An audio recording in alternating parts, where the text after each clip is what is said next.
Hey guys, my name is Sharad. I'm the host of the Recently podcast, and I'm super duper excited to have Nathan Payne on this podcast. He is an amazing, amazing person with wealth of knowledge. So I can't wait to talk real estate with him. Nathan, how are you doing, man? I feel great. Feeling excellent. Thanks for having me on. Man, you always bring such great energy. I'm so excited to always talk to you. Hey man, before we Appreciate get it. started, tell us a little bit about yourself. Where are you joining in from? What do you do? And how did you Yeah. get into real estate?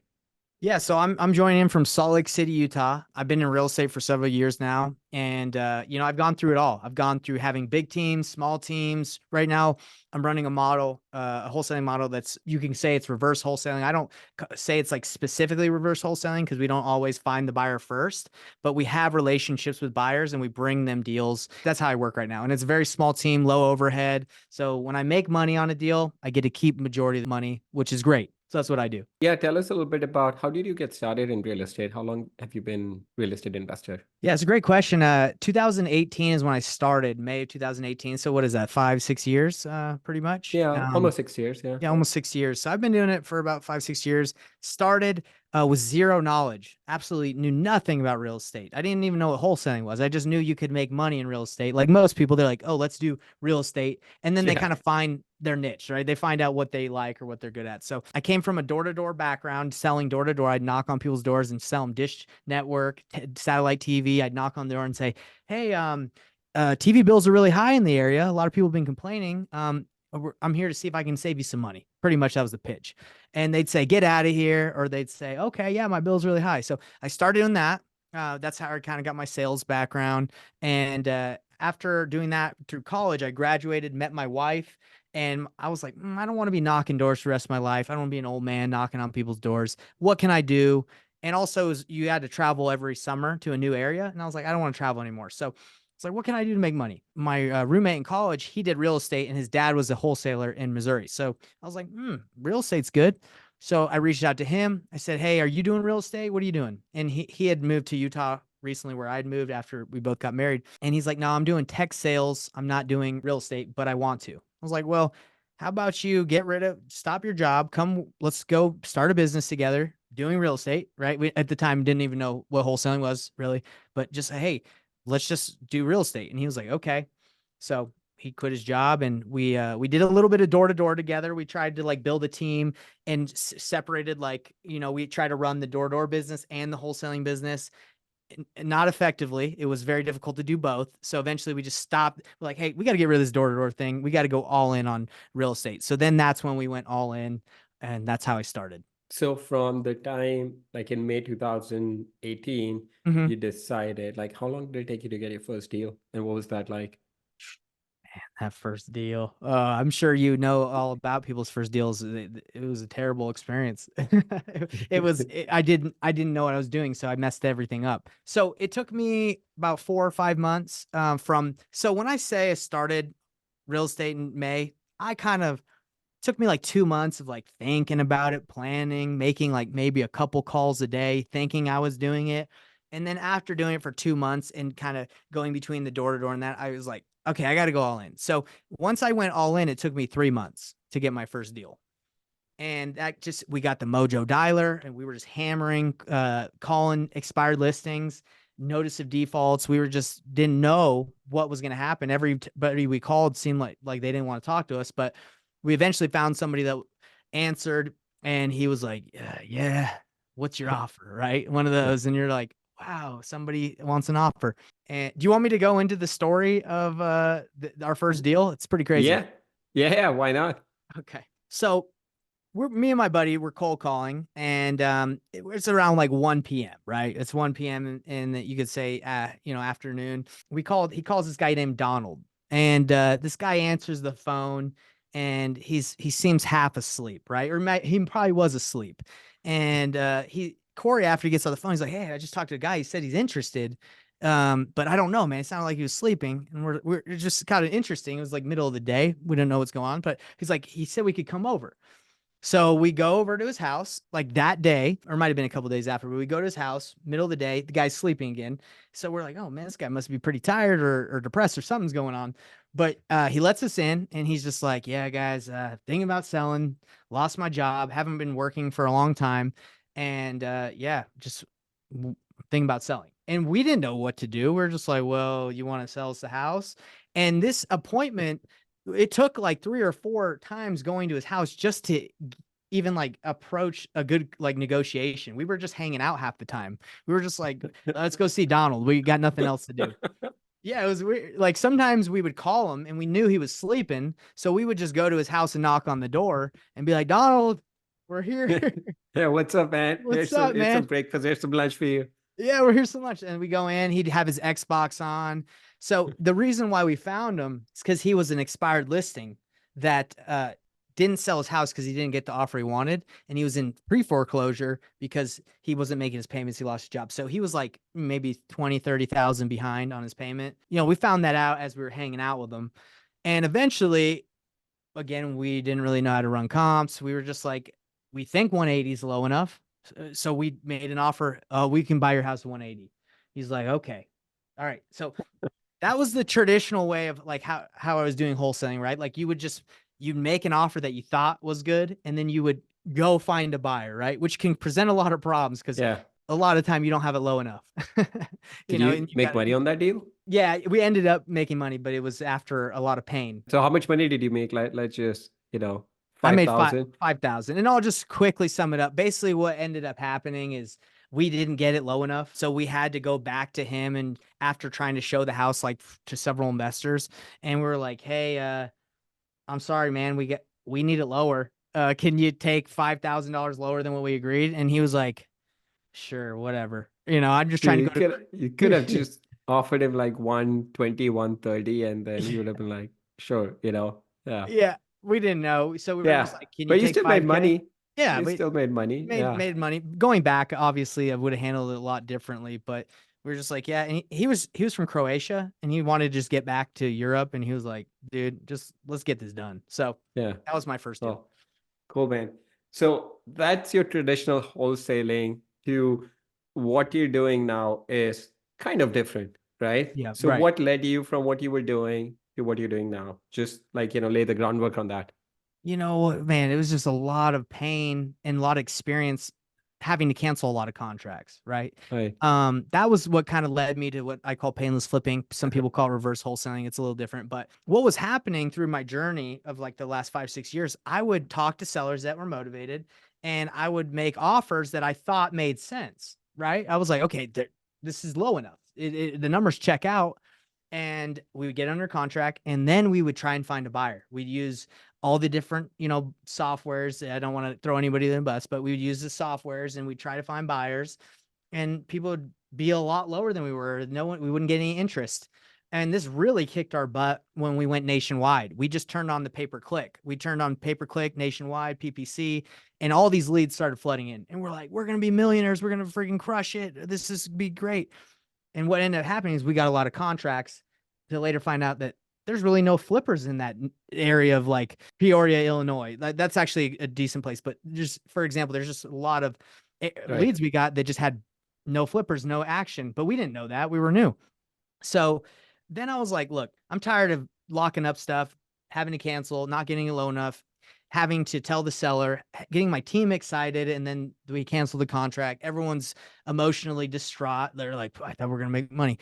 So I said, what's the best way to do this? And then I was like, well, let's just go where we know there's flippers. Let's just know where there's a lot of activity, where we have relationships with buyers, and where when we're talking to that seller, that has that price that he wants, that's a little iffy. Instead of me telling that seller, yeah, sir, I can do that, and then going to find a buyer, now I just say, hey, let me just check. Let me see if my buyers, that I work with, if we can get that done.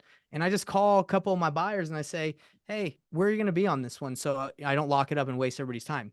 They either walk it, they just tell me their price, and then I obviously get it lower if it makes sense, and then I make my money, and it's very fast. I don't have to do paperwork half the time, and I just get get it done that way. Again, this is not a strategy that I say to do all the time, because if I'm talking to a seller that's like, hey, I'll take 50% of what it's worth, or my house is worth 400, I'll take 200. And you're like, are you sure? And it works out.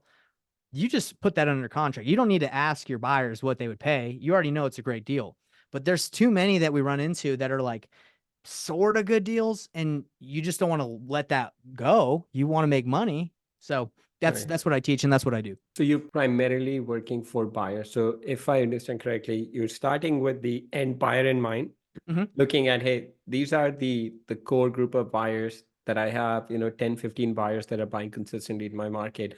I'm Right. going to go to them and ask them, hey, what is it that you need? And then you're just going to go out and find those properties. Yeah, Correct? and look in those areas because those are hot areas. Now, again, if you find a seller that's just willing to give you a great deal, you don't really need to call them and say, "Hey, what would you Right. pay?" You just get it. But if it's tight, you could say, "Hey, man, I'm in negotiations. Where would you be just so I can make sure this is a deal if I get it." And that's what I'm talking about. Like you can leverage the experience, and this works really well for new investors because new investors they're going to run into a lot of those situations. They're like, I don't know if this is a good deal, and they don't want to like go out and say they can buy something if they don't know. So that's why I teach it and that's why I do it.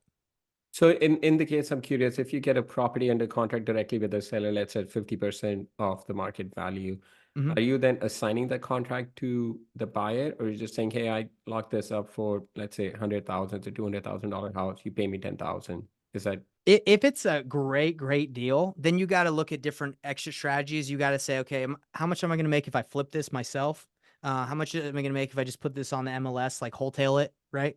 I look at all the strategies, right? Like I look at all the extra strategies. I don't really just like get a house that's really discounted and just say, hey, just give me 10, right? Because right? I got to make as much as I can in order to keep my business and my people eating. I'm referring to the strategy of like, hey, this could be a deal, this couldn't be a deal, instead of just walking away. Because a lot of times when you walk away, that was a 30K deal, that was a 20K deal, or whatever. You just didn't know. So does that make sense? It's just really, it Yeah, all yeah. depends on the deal.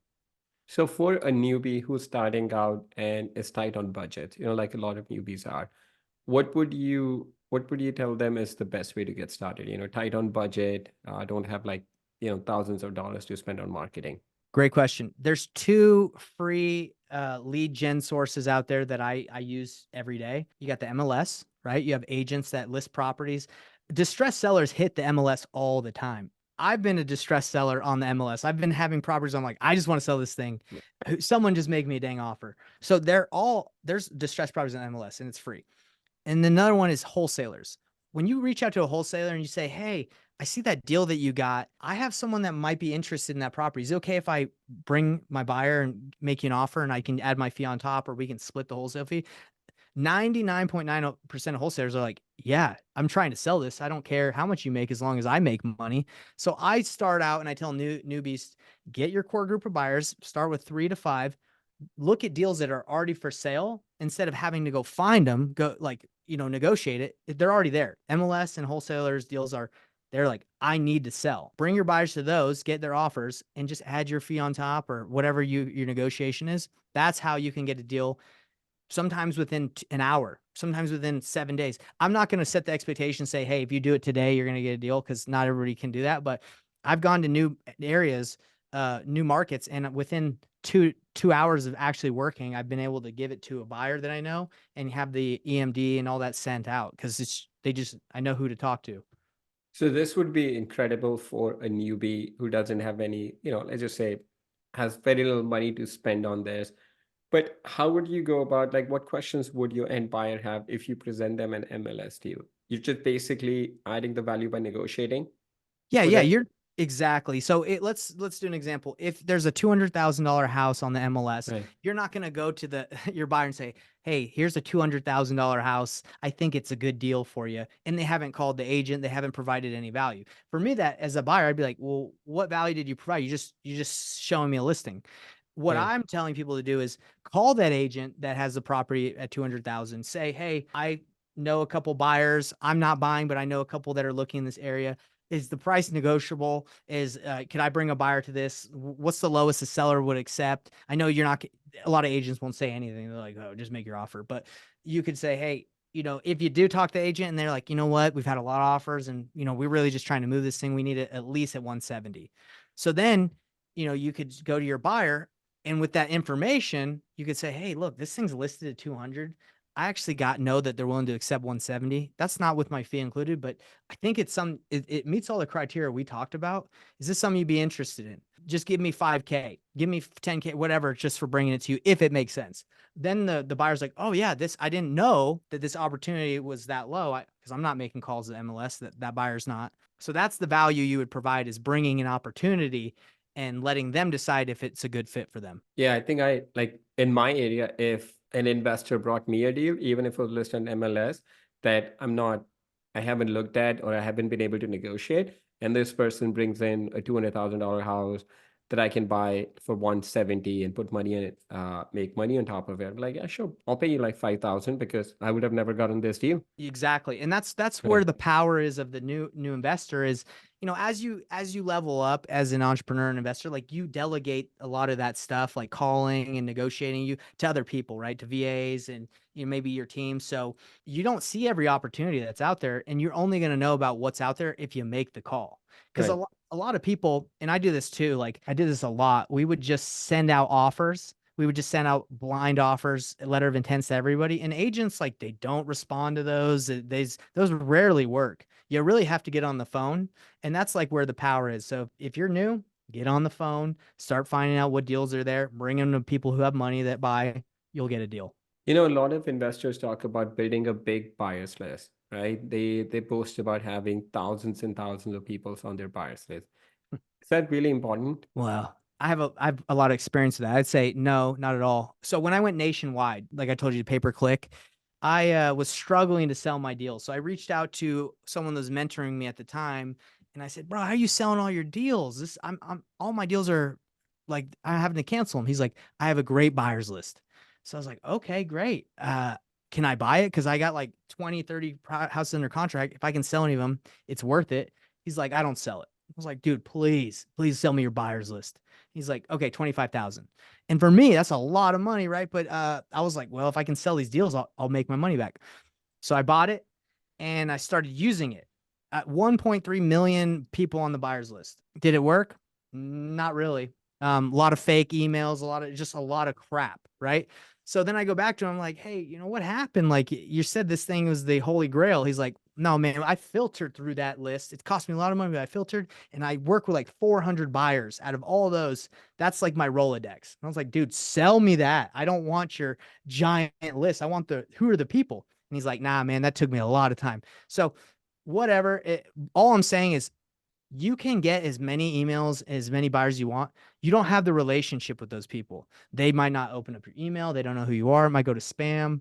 So if you Dude, get a giant buyers list, it doesn't matter. that is so true. If you start looking at in your area, the people that are actively buying property, that's the rule of 80/20, or even I would say like 90/10. Like 10% of the people are buying 90% of the deals. Right. If you just build your relationship with those 10% of the people in your market, you don't need any other buyers. You don't. Right. You just go to them and you have one-on-one relationship. You can call them, you can text them. They will, you don't have to use this mass email, mass texting. I used to be on a bunch of these mass email, mass texting, from a disposition platform. I Yep. unsubscribe every single, like, you just start getting random emails, and then I'm like, hey, just send me something that I want. Don't send me Yeah. something you have. Send me something that I actually need. I think that's where the power of quality over quantity is so, so important, especially in this day and age, man. I'm Yeah. sure, Nathan, you've noticed that, dude, this is like we have like attention span of this much. Like, you literally have like 2 seconds to get someone's attention. And if you're gonna send an email that like on first glance based, you're just unsubscribe. You're unsubscribe at that point. Yeah. Agreed. How big is your buy? I mean, it's interesting that you mentioned, so of the 1.3 million, how many he filtered down to Like, 400? he said like Dude, 400, that's like 450. fraction of a percent. Think about that's like of 1.3 million, 10% at 130,000, and then 1% is 13. So it's not even, it's like 0.2% or something of the Man. entire buyers list. Imagine that. I wish I would have known that too, but no hate. You learn a lot of things, Yeah, yeah, all good. But exactly.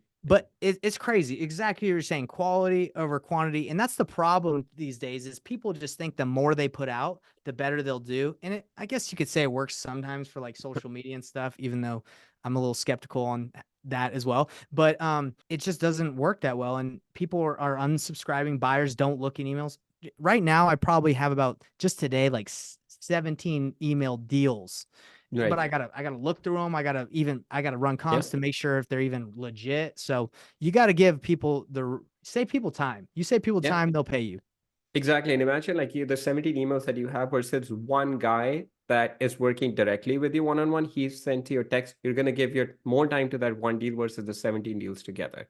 So Agreed. that's the power of like networking and building relationship with your buyers. Like people get so hung up on, oh, I have like, 100,000 people on my buyers. So like, dude, how many people are actually buying off those 100,000?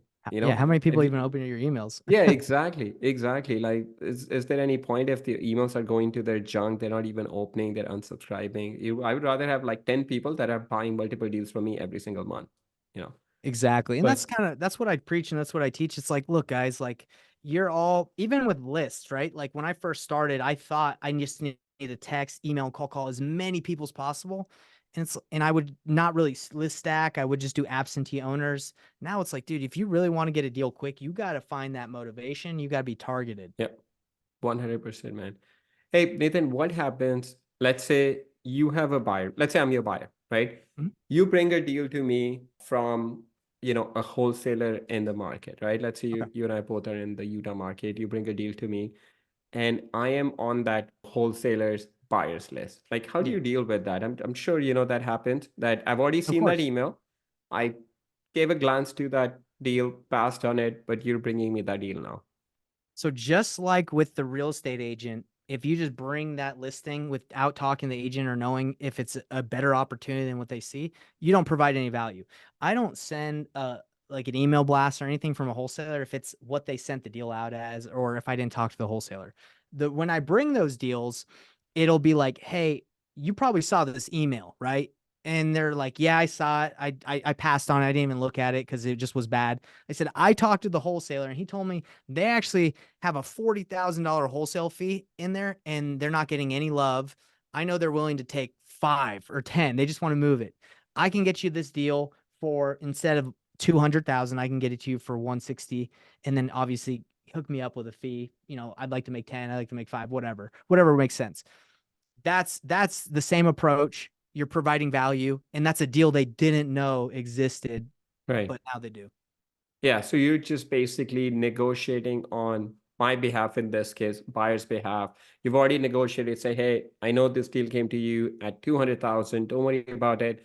The guy will actually take 160, 165, give me another 5, 10,000, and you can get it for like 170, 175. That exactly. That's how it goes. Now, let's say that he's talking to the wholesaler already and they're negotiating back and forth. Then again, I'm out. I'm out already. Right. That I can't go in there. What value do I provide? So it's really Right. like the mindset of what value do you provide?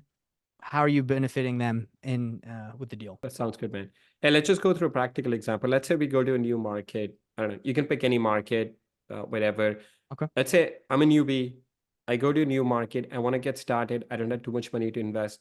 What are some of the steps I should take? So this is something I haven't talked about, but this is something we do a lot is we actually like when we see a deal that makes sense, if we don't have a buyer that is specifically in that area, and that's why it's not technically reverse wholesaling where we already have the relationship. Sometimes we'll look at a deal, like let's do a real scenario. I'm on an email list from New Western, right? New Western, and they see a deal. I'm like, oh, that's a good one. I think I could move it if I just called some people that buy in that area. So what we do is it's the neighborhood flipper technique. You basically just go to that specific area and you start calling people who have agents or flippers who have flipped houses in the area. And we would just say, hey, I have a property I'm working on. Wondering if you're still buying. It's right by a flip that you just did. I see you did really well on it. Are you interested in any more? Oh yeah, I'm looking at what do you got? So then I would send that information and say, hey, this is from another wholesaler, but is this something you'd be interested in? And I tell them I would up the price or I would call the wholesaler that had it and see if they're negotiable and do the same thing before. And that way, like I don't have that relationship, but I'm building it because I'm providing value to that guy who's probably not on that list. Now, if he's like, oh, I already saw this one from New Western, then you would have to make sure you got it lower. But I'd say 90% of the time we do this, they don't know where that deal came from. They didn't look at, they're not a part of the platforms. They're just a flipper in that area. That's what I think is the fastest way to do a deal. You can build relationships, this is great, but if you can just go specifically to call the buyers that are right by a house In the that's for neighborhood? sale Yeah. and just ask them if they want it, that's how we were able to do a deal. and able to do deals within hours. You just call and you're like, hey, you want this one? And then they're like, yeah. And Nathan, do you think it's easier to get the fee from the buyer or the seller? Like you wholesaler, you mean? Like Yeah, yeah. Like in this case, let's say I'm a buyer, you connect me, you bring me a deal that was already from a wholesaler. Would you come to me for a fee? Is it easier to get the money from me or the seller, or you get a little bit from both sides? you know what? Like we usually just get it from the buyer, and it's easy that way. We just say, like, a lot of the times when we do this, we just say to the buyer, like, hey, this is what the wholesaler's asking, and for us bringing this deal, we just want 5K. Is that cool? And then the buyer's like, sure, yeah, like it makes sense. And this is gets a little deeper into like how to get paid. But that, like, New Western, they won't assign me a deal to reassign to someone. They're not going to assign me because they don't want to sign a wholesaler their contract. So I just tell that buyer, hey, the way I get paid is I connect you with New Western. You sign all the paperwork, and me and you are going to sign an invoice, and I'll send that to the title company that does the deal, and they're just going to, when the deal closes, they're going to wire me the money. And the guy's like, yeah, that's fine. And then we do an invoice. So it's like getting away. It's getting around the assignment. It's getting, for me, it's just being transparent about the whole situation and just being like, hey, you're just going to pay me at title. Like, title's Right. going to pay me. I think one good thing I see with that is if I'm paying you, then I know, okay, this is the best price I'm paying for the deal. But if it's like, hey, my price is already baked in, then I may question, I don't know how much you negotiated. Am I paying you too much? You know what I mean? Like it would just creep a little It's bit of doubt in my mind. But it's different for different people. Yeah. Buyers love when they know what you're making. You can say, "Hey, I don't care what you make," but if you find out that a wholesaler made like Yeah. $150,000, you're gonna get hurt. For some reason, you're Yeah. just gonna be like, Yeah. "Oh, Yeah, I mean, of 150." course, like if you made 150, even though it's a great deal, Yeah, you made 150, it's a great deal, and I make only 50. I'm like, dude, like, I did all the it's work. just it's like you have this bias. I did all the work, I hired the contractors, I Mhm. went through 6 months of this, rehabbing, listing, and selling the property, and you're just making 150. I mean, I'm not, dissing on anyone, it takes a lot of work, but It does, yeah. that's just how That's just human how brain we works. are. No matter Yeah, what, no matter what. Like, exactly. so when I tell the buyer, "Hey, look, I don't know what they're making. I just know this is a deal, and I just need 5K, 3K, 10K, whatever Right. makes sense." They're usually like, yep, let's go. And how many more can you bring? Because they feel good about the process. They feel Yeah, good. I think that's Yeah. fair. That's a fair way. Like if I know, okay, you're being fair with how much you're asking on that deal, and then I'm looking, okay, he's making about 3, 5, 10,000. I'm gonna make about 40, 50 on this flip. I think that's fair. At that point, I would say that's fair. But if I found out you're making 150 and I'm making 50, I'm like, man, that doesn't sound right to me, you Well, a know? lot of the time, flippers get wrecked, right? Yeah, They'll think they're gonna make 50, 60. They'll be underwater or maybe make 5 or 6 because something happened. So, yeah. no, Market changes, yeah. market changes. So for us, like, we don't know again what that wholesaler's making, but at least they like the relationship because we were transparent about it. Now, the thing that I'm telling everyone to do, it's so flexible, right? You can do anything you want. That's what I like about it. Like, even if wholesaling comes with regulations and all that stuff, it's like, it doesn't really matter. The buyer's just paying us directly. It doesn't, Right. he could write a Absolutely. check for anything. Yeah. So the easiest way, if let's say if I go into new market to find out the deals is, of course, look at MLS deals, start negotiating on some marginal deals, and then get on all the wholesalers buyers list, and then you're just like going through those in detail, and Yeah. then find good 10, 15 buyers in the area that are actually doing deals. And then you can go to local RIAs. You shared another great way on the call that you were on is Yeah. through the title company. So if you want to Title just, companies. yeah, talk a little bit about that. Yeah, title companies are great because they know who's actually doing deals, because they're seeing the closings and all that. Like, when you go to Facebook or some of these other platforms, you don't know if those are wholesalers. You don't know if they're like who you're talking to really, or if they have any experience. But the title company cuts through the BS and it lets you know immediately. Right. Yeah. No one is, yeah. Like they're going to tell you, hey, these are the 10 people that are consistently buying deals. And then they may connect you with that wholesaler or with that buyer, and you just go from there. There you go. Dude, that's been fantastic information, man. We're going to move on to the next section of the podcast, ask Okay. you a couple of fun questions. You seem like a super fun guy. What do you do for fun? Seem like a fun guy. I do jujitsu, Brazilian jujitsu. Yeah. How long have you been doing that for? I've been doing it for about a little over 2 years now. Nice. I grew up wrestling. I did wrestling and Greco-Roman freestyle, folk style. So I've had this grappling background. I have like some of the awards. I used to suck at wrestling. I'm trying to point. Anyway, I used to suck at Yeah. wrestling when I first started, but those are like my most improved awards because I that's what I pride myself in. I'm usually bad at everything when I start, but I improve over time. So Yeah. I wrestled. Then I was working out at like the gym and I was getting bored. I'm like, man, I'm not really enjoying this. So I just walked into a gym and I was like, hey, I'm here to work out. I think this would be good for me because I'm actually going to work hard because my life is on, I'm getting choked. I got to really work. So that's why I got into it just because I thought it'd be a good workout. And it's been fun. Nice. Yeah. I mean, if you're doing for 2 years, yeah. I just started F45 and absolutely love it. Yeah. Tell me what's F45? It's sort of like mild version of CrossFit. I've never Oh, done CrossFit, but mhm. it's literally like just 2 minutes from my house, 90 seconds from my house. It's called functional 45. You just go there for 45 minutes in and out. And then they have cardio days, they have strength days. I mean, it just I love the fact they have everything you need. You don't have to think about it. I You just love show that. up. That's it. Yeah, That, it's been that great. was that was my struggle with just a traditional gym is like there's Yeah. just a bunch of weights and I'm like Yeah, I don't know what exactly. to You do. just have to Yeah. think about, okay, how many sets of these should I do? How many Yeah. laps should I do? I'm like, I know, just go somewhere and they tell you exactly what you need to do. I Yeah. love it. That's good. Good idea. Yeah. And then you hope that they know what they're doing.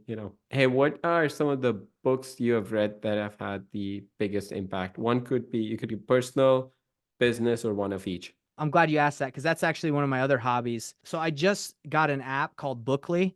Okay. It's my wife, like I like books, but she's like, I don't want all these books in our house, right? Like we try to stay like pretty minimalistic, right? Not have a bunch of stuff.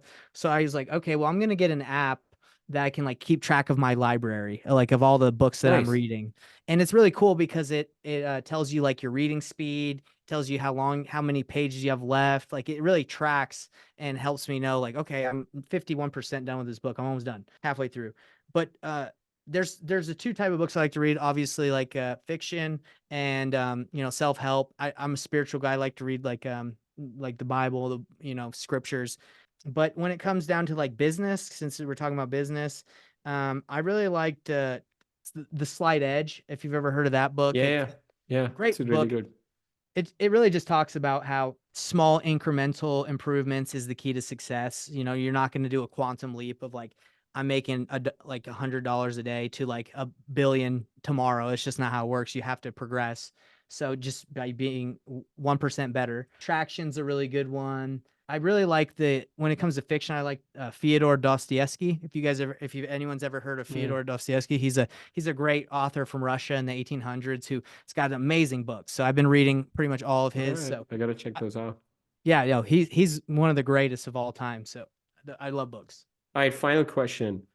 If you could spend a day with anyone, dead or alive, who would you want to spend the day with and why? Jesus Christ. I would go for Jesus Mm. Christ again. I'm religious. Why? Because I think he's the perfect being. He's our Lord and Savior. So I want to hang out with him and learn as much as I could from him. So that's Yeah, my you're the answer. third person who's given us that answer. Yeah, cool. Yes. Awesome, man.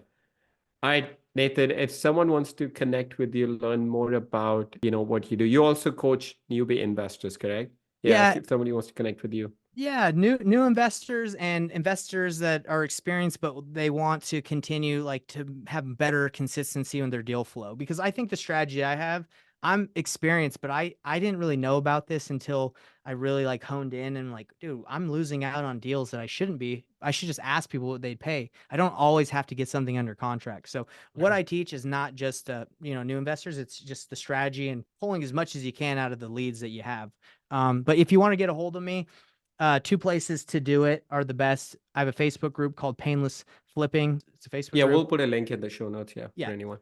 And painlessflipping.com is another. I do a masterclass every week. So we change what we And it's do, but Payne flipping. exactly. Yeah. Yeah, Nathan the Payne, last. Payne, Painless Flipping. I'm just playing on words. But yeah, Facebook group or the website Painless Flipping. You go to either of those, we'll be able to connect. Yeah. And if you like what I said, I got a YouTube channel that I lay out all my training. I just give it away for free. So go ahead and check it out.